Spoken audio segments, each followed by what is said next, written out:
Paul said that Jesus rose from the dead and then came and visited him. Now, that could be a story or it could be truth.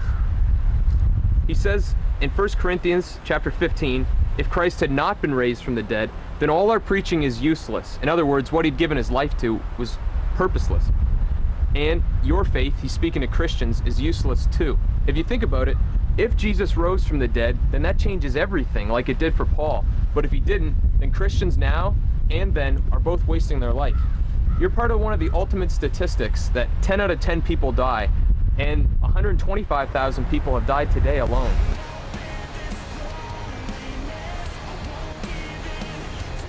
It's a historical fact, Christians and non-Christians both agree, that within 30 years of the life of Jesus, people were popping up all across Israel and the Mediterranean, worshiping Jesus, claiming that he not only died, but rose from the dead and was coming back to judge the world. The controversy is whether they were telling the truth or not. This is an account of the crucifixion of Jesus. When the soldiers had crucified Jesus, they divided his clothes among the four of them. They also took his robe, but it was seamless, woven in one piece from top to bottom. So they said, rather than tearing it, let's throw dice for it.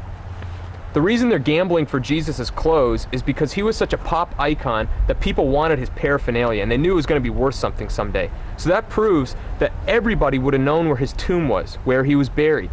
And so if people who were against Christianity wanted to prove the early disciples wrong, they would have merely gone, dug up the grave, seen that the body of Jesus was still there, and then everything would have stopped dead in its tracks.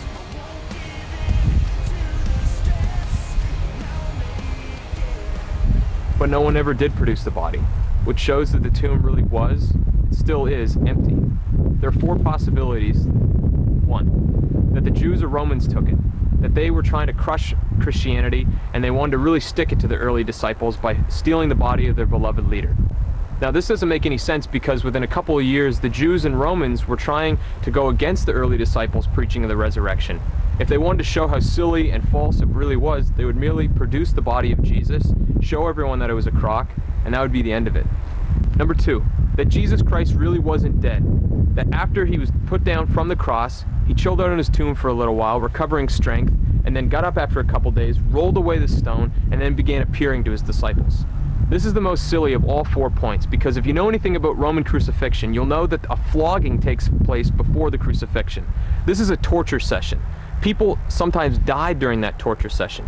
Jesus, afterwards, would have been bleeding profusely, then was nailed to the cross. After hours in the heat hanging there, a pro-executioner took a spear, drove it through his rib cage, puncturing his heart sac and heart.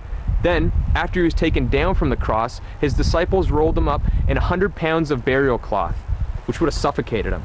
Then, after that, he was put in a cold tomb with a stone rolled over top of it and left there for 3 days without food, water, or medical attention. Jesus was dead.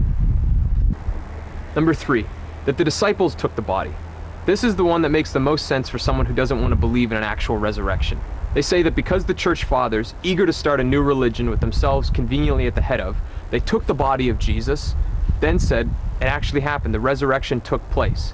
Now, instead of getting fame and fortune, what they got was torture, persecution, and eventually they died for something that they claimed happened. They're in a unique position that nobody else in history has ever been in. People are willing to die for something they believe in, but no one's willing to die for a lie, something that they can prove isn't true. The disciples themselves would have known whether Jesus actually appeared to them, and if he had have, then they're willing to die for that. One last possibility, that something supernatural happened, that God rose Jesus Christ from the dead. People don't like to believe this because they don't want to believe in a supernatural being, God. They don't want to believe that he acts in human history, but this is exactly what he did. And the reason was because Jesus said, I am the way, the truth, and the life, and that no man goes to the Father, no man goes to heaven except through me.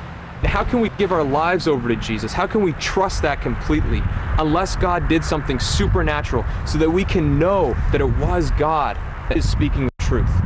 That's exactly what he did when he rose Jesus Christ from the dead. Jesus died on the cross, and then after 3 days, the tomb was empty. The reason is because after fulfilling all the prophecies that were spoken about him, Jesus finally filled the last one, that he would conquer death.